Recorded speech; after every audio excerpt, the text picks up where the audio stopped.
E aí, galera? Vamos começar aqui agora mais um alvoroço na presença dessa rapaziada alvoroçada que já tá aqui. E nesse episódio o tema será bullying.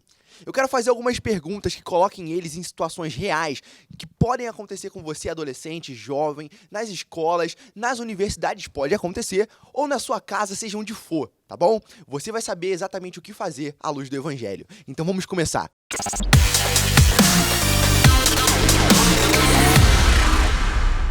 E a primeira pergunta que eu quero lançar para vocês é: vocês estão sendo insultados? O que vocês devem fazer? Lembrando, à luz do evangelho. Tempo na tela. Essa eu acho que é uma questão muito boa, assim, da gente trabalhar, porque, né, a gente trabalhando aqui com o público adolescente, o público que está aí no ensino médio, está aí até no ensino, né, fundamental, nono, às vezes oitavo ano, e tem muito disso, né, muitas dessas coisas de menino, pô, não, vamos zoar, vamos gastar aquele ali, e aí se junta o pessoal só para isso, e muitas vezes, às vezes até o cristão mesmo, ele né, vamos dizer assim, de certa forma... faz parte, mas também acaba às vezes sofrendo um pouco, né? Você é sendo zoado, né? Como dizem assim, acaba sofrendo um pouco de bullying. Ah, você é o crente, né? Quando você é um crente que se posiciona de verdade, não é um crente, né? James Bond, né? O crente agente secreto. Crente 007. Você se posiciona e você às vezes acaba virando uma Vai chacota, ser né? alvo de bullying.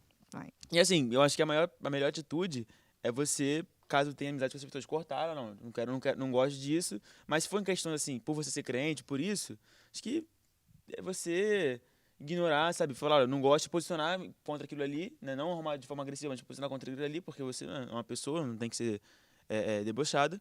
E se afastar das pessoas que estejam, né, falsos amigos, né? Que estejam com você dali, mas estão querendo, na verdade, te denegrir e te ridicularizar. E quando é com um amigo muito próximo de você? De onde vem essa capacidade de separar esse amigo que praticou bullying de você, porque você é cristão, e a amizade que você tem com ele, que muitas vezes é de anos?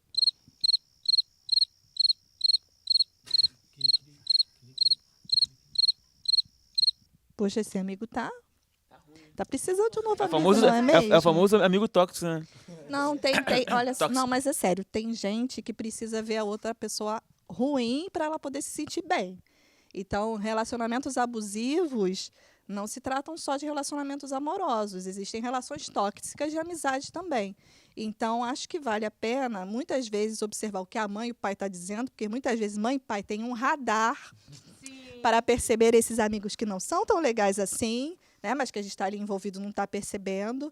Né? Que prazer esquisito, um amigo meu que tem prazer em debochar de mim, que muitas vezes sabe informações que ninguém mais sabe, ele sabe meus pontos fracos de verdade, vai usar isso para poder me fazer eu me sentir mal? Sei não, isso é muito amigo não, tem que prestar atenção nisso aí. Aí cabe a gente aprender a colocar limites na pessoa. Se a pessoa, depois de você colocar limites, de você impor o respeito, não mudar com você, acho que um corte na amizade é uma ideia, né? Interessante, a Renata falou sobre limite, né? Então, as pessoas hoje em dia têm muita dificuldade, porque também a questão do politicamente correto tornou tudo em bullying. Quando, na verdade, se a gente for reparar, existem dezenas de brincadeiras saudáveis e que as pessoas, por esse viés de politicamente correto, têm colocado isso como bullying. Eu costumo dizer o seguinte: como é que você vai saber se isso se tornou um bullying ou se isso é uma brincadeira? É simples. Quando essa brincadeira agrada uma só pessoa dessa relação, deixou de ser brincadeira, passou a ser uma perseguição, seja lá o que for. Então, você tem que entender esse limite do seu próximo até para você usar de momentos de brincadeira ali.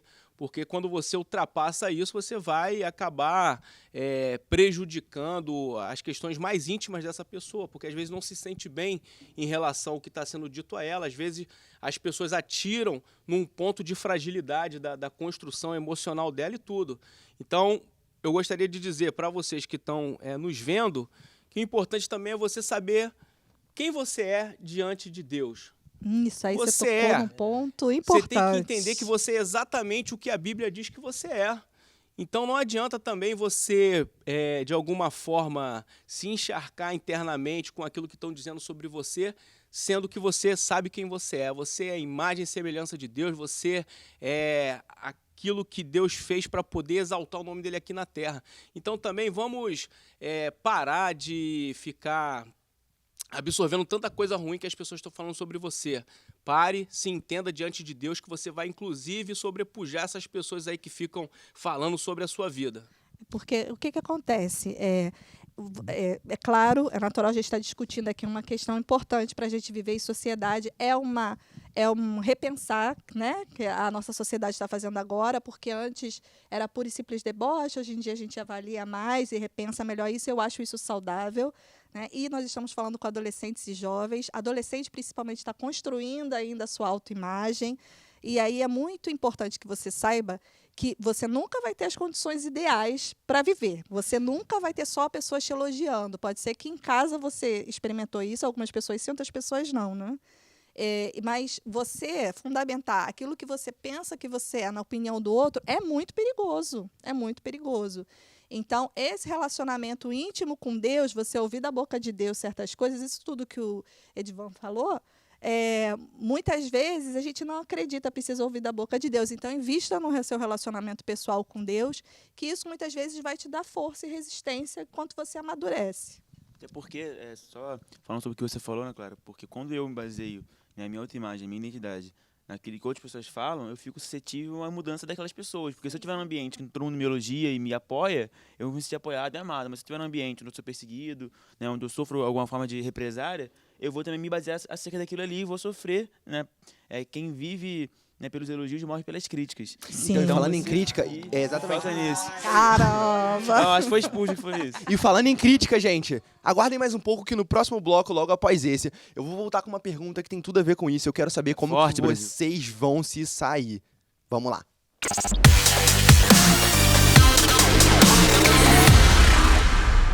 Gente, estamos de volta com esses alvoroçados aqui ao redor. E eles falaram no tópico anterior de crítica. A gente falou de bullying, de crítica, mas sempre que vem uma crítica é inevitável o sentimento que nós tomamos, muitas vezes da ofensa. E seguida da ofensa, nós cristãos devemos perdoar as pessoas. É fácil isso e como que a gente faz isso de uma maneira verdadeira e saudável? Primeiro tem que entender que não é fácil, ok? É saudável, vamos dizer, uma questão de sobrevivência. Né? Porque você precisa decidir que você vai viver uma vida... Pera, o sim, perdão é uma sobrevivência, assim como acender uma fogueira numa floresta? eu entendo dessa maneira, pela sua saúde emocional. Onde que veio a ideia da fogueira? Assim? Eu não É sei porque eu a ideia da acendi uma esses fogueira, dias. Eu tava... mas eu comparei a sobrevivência, né? Porque, gente, a gente vai se conduzir na vida, nós somos ofendidos principalmente pelas pessoas que a gente mais ama, ok? Um irmão, muitas vezes, ou irmão para gostar de fazer bullying, né? Quando fica com raiva, o irmão ama fazer bullying com a gente. Isso é ofensa. E a ofensa, para a nossa saúde emocional, é questão de sobrevivência. Muitas coisas que, às vezes, a gente se autopune, se autoagride, é porque a gente não pode agredir o próximo. Então, a gente, muitas vezes, canaliza isso para nós mesmos. Então, como é importante a gente trazer essa luz a respeito do bullying, né? Tratar isso com o nome que ele tem na Bíblia, né? Ofensa. Isso aí. Ela falou sobre a questão do perdão, de que você tem que se esforçar para perdoar. Eu acho que, na verdade, o perdão, assim como qualquer exercício que você faz para ganhar musculatura, o perdão ele te dá musculatura espiritual. Forte. Pensa no seguinte, Literalmente. tá cheio de jovem aí assistindo a gente, cheio de adolescente aí que pensa o quê? Eu quero casar, eu quero uma companheira, eu quero um companheiro, né? Eu quero constituir um casamento. Tá todo mundo ansioso. O jovem adolescente está sempre ansioso para constituir casamento. Pensou no seguinte, que o casamento vai ser para você, né? Eu creio que Deus vai preparar esse momento para a sua vida. Vai ser um momento de você exercitar o perdão. Como a professora Ana Clara falou aqui, você vai lidar com pessoas próximas a você, que vão fazer parte do seu vínculo familiar, que essa convivência ela é tão intensa que, inevitavelmente, você vai passar por essas situações, né, até de desavença, ou seja, aqui no caso do tema sobre o bullying, até por uma questão óbvia da rotina. E aí, será se você está preparado para poder exercitar esse perdão e você ganhar essa musculatura espiritual? Porque se você olhar para o seu Pai, Jesus Cristo, você vai olhar exatamente isso. Porque o que é o perdão? O perdão é se aniquilar da sua própria vontade para poder conseguir satisfazer a debilidade de outra pessoa. E malhar dói também, né? E malhar dói. Dói. E é construído há pouco tempo. E a gente sabe que toda malhação, para ganhar resultado muito rápido, é porque ela foi contaminada com alguma coisa. Então, você não vai se contaminar, você vai viver cada processo na hora que você precisar perdoar alguma pessoa, e assim você vai virar um crente bem melhor. Vocês ouviram isso aqui, né? Dicas de um maromba gospel, isso aí. Vamos lá. Às vezes, perdoar exige da gente também esperar que o outro mude de atitude. Nem sempre quando você perdoa alguém, ela vai mudar de atitude na hora.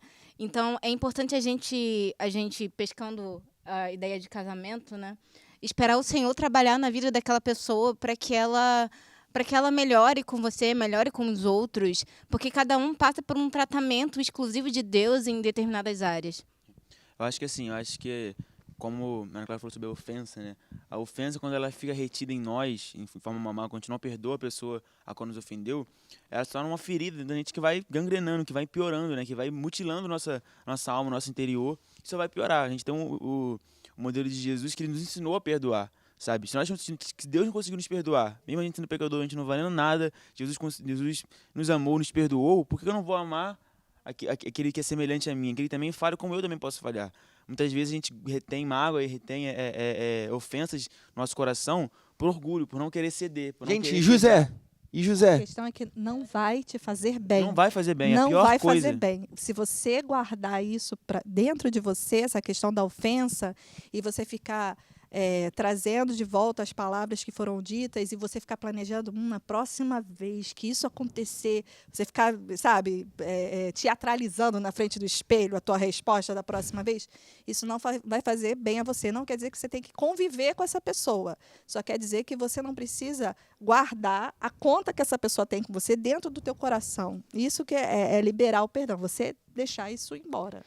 Tem uma frase que diz que guardar a mágoa de uma pessoa é tomar veneno esperando que o outro morra. E é verdade. Então, exatamente essa é a importância do perdão, porque a gente fica, não, da próxima vez eu vou fazer isso, eu vou pegar essa pessoa nesse ponto aqui. E, na verdade, a gente não percebe que a gente está fazendo mais mal para a gente do que para aquela pessoa. E o apóstolo Paulo também fala sobre a questão de nós darmos às pessoas aquilo que nós recebemos. Nós temos o maior exemplo, que é Jesus, de amor e de perdão, que foi até o limite para nos perdoar, que foi entregar sua própria vida.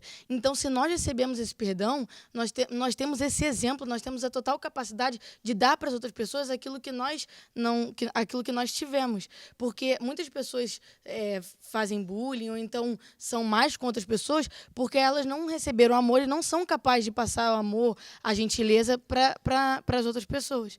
Essa é a importância de perdoar. Você entender que a pessoa não tem como dar aquilo que ela não recebeu. Belíssima resposta, gente. Falei de José ali, porque se a gente parar pra José. pensar, se ele não tivesse perdoado os irmãos dele, onde estariam os patriarcas de Israel no futuro? E eu acho muito bacana uma coisa assim. Se você ler a Bíblia com um olhar, procurando entender a história, você vai perceber que José ficou tentado ali a não perdoar, ok? José ficou ali. Então, nós somos humanos. Nós precisamos aceitar a nossa humanidade. Existem os princípios cristãos e existe a nossa vida, né? E somos pessoas tentando, né? E você vê a importância, se José tivesse colocado como protagonista a dor dele, ele teria matado o propósito de Deus com aquela nação, e o propósito final de Deus com aquela nação era o nascimento de Cristo, que impactou na salvação do mundo inteiro.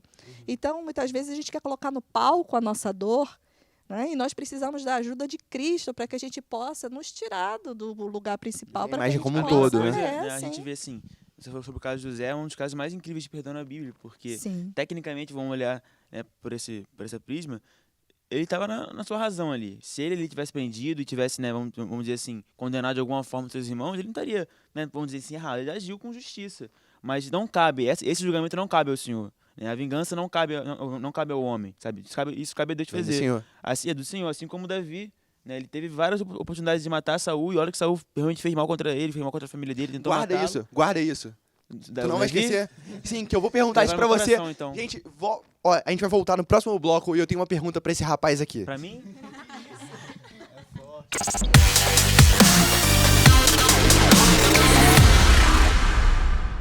Galera, como eu disse, voltamos. Eu avisei que a gente ia voltar. E esse rapazinho aqui começou falando de Davi. E falando em Davi, imagina o relacionamento dele com Saul. O que você diria a Saul se você fosse Davi? Rapaz, acho que eu não posso nem falar muito aqui não, porque eu ia ficar chateado com ele. Porque assim, você imagina uma pessoa que você tá com ele ali há anos, passou, né, a sua juventude, a sua adolescência ali trabalhando com ele, tocando harpa, porque, né, Saul era um homem que tinha perturbação, que era perturbado por espíritos malignos. E aí Davi vinha lá desde novo tocando harpa para acalmar Saul e servia Saul, porque servia a casa dele sempre, sabe, da sua melhor forma, lutava a batalha que Saul tinha que batalhar para chegar depois de Saul tentar matar ele, perseguir ele como se fosse um ladrão, como se fosse um rato, sabe? E um homem que Saul, que diante de Davi, Saul era como se fosse um pai. Saul era uma autoridade Era uma sobre autoridade Davi. sobre a vida dele. E o bullying veio da autoridade. Veio, a ofensa, o bullying, a defraudação veio de alguém que ele era querido. A ele lança era que próximo. voou nele, né? A lança, realmente uma lança, que não foi só uma lança emocional, mas uma lança também física. Né? Alguém tem alguma aqui pra trazer? Então você imagina o sentimento de Davi, quando viu ali, sabe? Quando viu que aquele que ele tinha como referência, cara, o rei, o cara que, pô, ungido de Deus, foi contra ele e agiu de forma tão covarde contra Davi como ele agiu. Muitas vezes são os nossos professores, até os pais, gente, não é inevitável, acontece. Pais né? falham. E aí, Divanei, qual a sua opinião? A minha opinião é o seguinte, como eu falei aqui anteriormente, a maneira com que a gente age em relação a outra pessoa pode parecer muitas das vezes inofensiva, mas a gente nunca sabe como o outro lado recepciona as nossas atitudes, inclusive as nossas falhas. Isso acaba gerando um grande transtorno, né, em toda uma família por conta da recepção. A gente tem exemplos bíblicos aqui que a gente já falou, por exemplo, a vida de José. Nós temos, interessante, né, isso aí tá, o dia que a gente está gravando aqui, a gente acabou de ter uma lição sobre isso. Então, acho importante trazer à tona, né, a própria história do filho pródigo. Quando nós olhamos aquele texto pelo lado de âmbito familiar, nós observamos exatamente que quando o filho pródigo ele retorna para sua casa, há do seu irmão mais velho uma atitude, né, de intolerância em relação ao acontecimento, porque ele não aceitava aquilo que o seu pai tinha feito pelo seu irmão mais novo. O que eu quero dizer com isso? Toda vez que nós lançamos, né, alguma palavra, alguma ofensa para uma outra pessoa, a gente às vezes acha que isso vai ter um impacto só para a vida dessa pessoa. Mas como foi dito, aquela pessoa vai estar sendo contaminada por aquilo ali. E se ela não teve um filtro acerca dessa palavra, com certeza ela vai manifestar isso para outra pessoa. Então, a gente está tirando essa conclusão aqui por intermédio dessa conversa. Então, muitas das vezes as pessoas estão dando aquilo que elas receberam. Então, nós, enquanto cristãos, nós temos a possibilidade de, mesmo recebendo coisas ruins, não transmitirmos isso. Por quê? Nós temos o Espírito Santo para poder cuidar de cada uma das coisas que têm sido lançadas sobre as nossas vidas, para a gente filtrar. E, na verdade, nós somos transmissores da graça de Deus. Nós transmitimos palavra bonita, né, cara? E assim, uma coisa que eu andei percebendo aqui é que podem ter adolescentes vendo esse vídeo que se decepcionaram às vezes na sua igreja com seu pastor, seu líder, e por isso decidiu não ir mais. O que a gente pode dizer para um adolescente desse? Eu diria que você precisa rever as suas decisões. Pelo seguinte, o seu vínculo, se o seu vínculo for com seu líder, com seu pastor, com as pessoas da sua igreja, você está certo, você precisa deixar essa comunidade. Mas se o seu vínculo for com Cristo, você precisa repensar, porque os erros eles vão acontecer no lugar onde você está agora, no lugar para onde você for, aonde você for, vão errar com vocês. Eu sei que existem níveis, né? Existem níveis de situações. Por isso, o adolescente, o jovem, o adulto, antes das suas decisões carnais em relação... Carnais não, mas suas decisões de onde vai estar, de onde vai congregar, não pode ser pura e simplesmente um ato da minha vontade, da minha decisão. Precisa ser um ato da direção do Espírito Santo. E para a gente poder ter a direção do Espírito Santo para isso, a gente precisa nutrir um relacionamento pautado em oração e leitura bíblica. E como a gente sabe que é ou não a vontade do Espírito Santo? A gente está numa igreja. Aquela igreja, no caso. Bem, normalmente eu posso dar, acho que o Espírito Santo ele fala com cada um de uma maneira muito particular e muito própria, né? Comigo eu não ouço uma voz, eu não vejo nada, mas eu tenho primeira coisa, eu me encho do Espírito Santo. Primeira coisa. Passo um. De manhã, eu gosto de fazer isso de manhã, eu acordo, me ajoelho e eu vou me encher do Espírito Santo. Espírito Santo, estou aqui, vim aqui, me encha, aí eu glorifico o nome do Senhor, eu leio a Bíblia, eu oro, eu falo sobre as minhas questões, enfim, tem aquele momento. Me enchi com o Espírito Santo, vou viver minha vida. E, normalmente, uma palavra, eu estou lendo a Bíblia, sabe quando salta assim, um versículo faz assim, tum! Você nunca leu aquele versículo, tem uma forma de falar que responde exatamente aquela questão que você estava pensando, é uma maneira. Muitas vezes é a palavra do meu pastor aqui na igreja, né, que é usado aqui o altar da minha igreja para poder me dar uma orientação específica. Muitas vezes na conversa com um amigo que também é cheio do Espírito Santo, né? É bom, é importante. É importante salientar isso. Então, são maneiras, né? São formas que o Espírito Santo usa. E muitas vezes, a maioria das vezes, o Espírito Santo fala comigo lendo a Bíblia. Poderia colocar assim, 80% das questões mais sérias, tanto quando eu era adolescente, quanto agora adulto, com 2 filhos, mais um no ventre, né? O Espírito Santo, a forma que ele mais usa para falar comigo é a palavra. Não é à toa, porque ele é o Espírito da verdade, ele é o Espírito que nos guia a toda a verdade. Então, ele ama reforçar essa relação nossa com a Bíblia. Primeiramente, parabéns pelo... Obrigada. Eu estou grávida. Fala, né? Vaninho. Só complementar essa questão de igreja, né? Sair de uma igreja e ir para outra igreja. Aí o problema é quando essa pessoa sai de uma igreja, como a Ana Clara falou aqui, por conta de um vínculo que você tinha com o ser humano, realmente fica difícil qualquer outra decisão que você vai tomar posterior a isso. Agora, se você tem um vínculo com Cristo, de fato... como ela falou aqui, a Bíblia é a palavra da verdade. A palavra da verdade, ela testifica e te traz paz. Ainda que você possa viver em transtornos com relação ao ambiente, ainda que você tenha problema com pessoas, o que é natural, você vai ter o conforto da palavra da verdade no teu coração. E aí você vai encontrar o lugar para você viver essa comunhão na igreja e sabendo que se você tiver esse vínculo com o homem, de fato, você não vai estar vinculado a nenhum, vamos dizer assim, nenhum âmbito de comunhão entre os irmãos como o corpo de Cristo, porque você vai começar a entender uma hora também que o problema é você, e não a igreja que você congrega. Certo, então pode ser essa ofensa que está em nós, né? Então, posso dar um Vamos lá. exemplo? Eu tenho 37 anos. Eu sou nascida e criada aqui na igreja. Então, eu passei a adolescência, a juventude, a infância, tudo aqui na igreja. Vocês acham que eu nunca tive problema na igreja? Todo mundo tem, a gente sempre tem.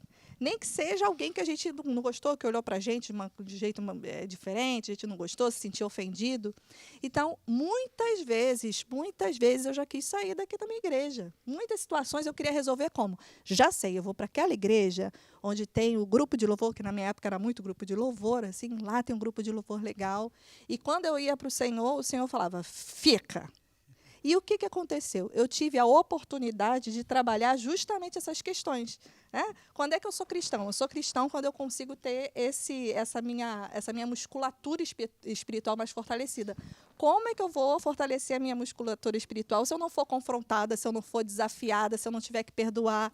Okay? E isso faz o quê? Faz a gente ficar cada vez mais vinculado à necessidade de aprovação, né? A necessidade de depender das pessoas. Cada vez mais a gente fica dependente de Cristo. Então, muitas vezes, o que a gente precisa é o crescimento justamente daquele lugar que nos desafia.